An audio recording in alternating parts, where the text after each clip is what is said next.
되게 뭔가 새로운 고객을 창출하는 것도 좋은데 라이팅 고객이 100명 이상 넘어가면 그 고객들도 소원할 수 없거든요. 그거를 소원하게 된 순간 더 힘들어요. 9월달은 누구나 다 어려운 달이었어요. 그죠? 누구나 다 어려운 달이었습니다. 근데 낙폭이 전반적으로 다 떨어졌어요. 낙폭이 전반적으로 다 떨어졌습니다. 그러니까 저는 그걸 보고 싶은 거예요. 왜 두 분은 기존에 하던 대로 지켜냈고 나머지가 낙폭이 쭉 떨어졌느냐. 이 갭을 보는 겁니다. 이 갭을 어떻게 메꿨는지가 노하우가 될 거고요. 그리고 그걸 여러분들이 인지를 하고 서로가 이제 우리가 배워야 되는 부분입니다. 분명히 힘든 달이었단 말이에요. 그래서 그런 이야기를 좀 해보려고 합니다.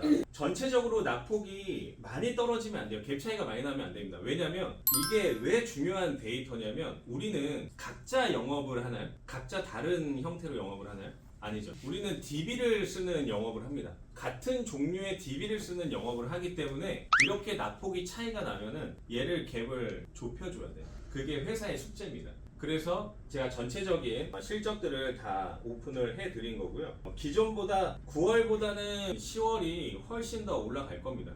그래서 각자 목표했던 금액들 전체적으로 올릴 수 있도록 하시면 좋을 것 같아요. 자, 9월 성과 우수자입니다. 실적 부문이고요. 172만원에 12건을 달성을 했습니다. 8월 달에도 실적 우수자였던 것 같아요. 실적 우수자였던 것 같고, 제가 현민 팀장님하고 이래저래 또 오전에 뭐 주말에 뭐 소통을 좀 합니다. 소통을 해요. 중간중간 연락도 많이 오시고. 근데 막바지에 정읍을 가셨나요? 정읍을 가셨어요. 막바지에 정읍을 가셨는데 어디든 계약이라면 가는 것 같아요. 뭐 누구나 다 똑같을 겁니다. 근데 막판에 그 집중해서 뭔가를 원하는 실적 100만 원 정도 하신다 그랬거든요. 저한테는 100만 원이 좀 안 될 것 같다 그랬어요. 근데 실제로 뚜껑을 열어보니까 170만 원 정도를 달성을 했습니다. 자, 박수로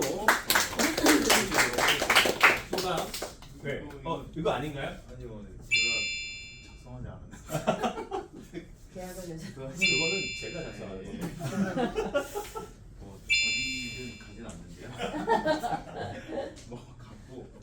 근데 저도 9월에 되게 힘든 달이었어요. 초반 한 20일까지는 이제 되게 힘들었는데 아예 안 되겠다. 기고객들 물론 이제 저는 1년에 한 번 보통 설이나 이제 명절 때 선물을 다 하거든요. 한 번 정도. 그거는 이제 상황에 따라서 하는데 올해는 어쨌든 추석 때 했어요. 그래서 명절 선물을 거의 250만 원 가까이 쓴 것 같아요. 제 실비. 근데 썼는데 쓰고 나니까 사실 이제 뭐 계약하다 해달라고 한 것도 아니고 기존 한 신계약 하신 분들 위주로 한 2, 3년 차 되신 분들까지 이제 10,000원짜리, 20,000원짜리 선물을 이제 다 해가지고 보냈는데 이제 거기서 소개를 요청하지 않아도 나온 것들도 있고 정읍 같은 경우는 기존에 생명보험사에 있을 때 이제 관리하던 가족 한 분이 자녀, 어머니, 아버지, 할아버지, 할머니까지 제가 다 관리하는 그 3대 정도의 이제 대가족인데 보내고 나니까 이제 또 뭐 좋은 또 피드백이 있어서 그냥 사실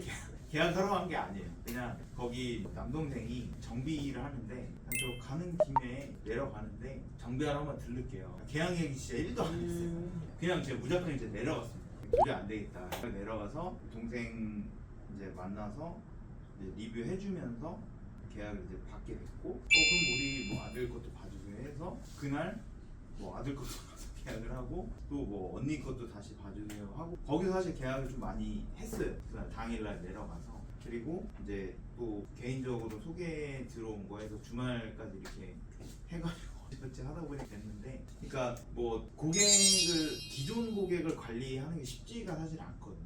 근데 그거를 꾸준히 하시면 거기서 또 나올 수 있고 저는 사실 화재보험 DB를 다 하시는데 거기에 나온 계약이 아니어서 사실 뭐 조언을 드릴 건 없는데 기존 고객들 화재보험 DB던 뭐 내 지인 고객이던 간에 계속 관리를 해주시면 저처럼 좋은 피드백도 오고 고객과 소통하면서 나오는 것들도 있고 되게 뭔가 새로운 고객을 창출하는 것도 좋은데 라이팅 고객이 100명 이상 넘어가면 그 고객들도 소원할 수 없거든요. 그거를 소원하게 된 순간 더 힘들어요. 신계약을 산출하는 건 되게 힘들기 때문에 그런 것들을 좀 이제 내가 사업계획 1년 세우실 때 어떻게 고객하고 터치하고 관리할 것인가를 좀 생각하시면 이런 좋은 부분들이 있고 저는 거의 일주일 중에 한 3일은 사실 기존 고객이랑 연락을 많이 합니다. 소통도 많이 하고 오늘도 아침에 헬스하고 있는데 고객이 또 소개해줘가지고 또 상담해야 되는데 그런 것들이 이제 계속 이어지게 되거든요. 내가 이 자리에서 잘 유지하고 있으면 그리고 징크스 중에 하나는 일 안 하면 해약이나 실효 이런 거 문자도 많이 와요. 저는 약간 그런 느낌이 있거든요. 그래서 뭔가 계속 아까 뭐 휴식도 얘기하는 당연히 이제 쉴 땐 쉬어야 되는데 일을 할 때는 계속 이거를 생각하고 뭔가 고객한테 뭔가를 해줄 수 있을까 어떤 방법으로 접촉할 수 있을까 이런 것들을 꾸준히 하시면 분명히 좋은 성과가 있을 거라고 생각합니다.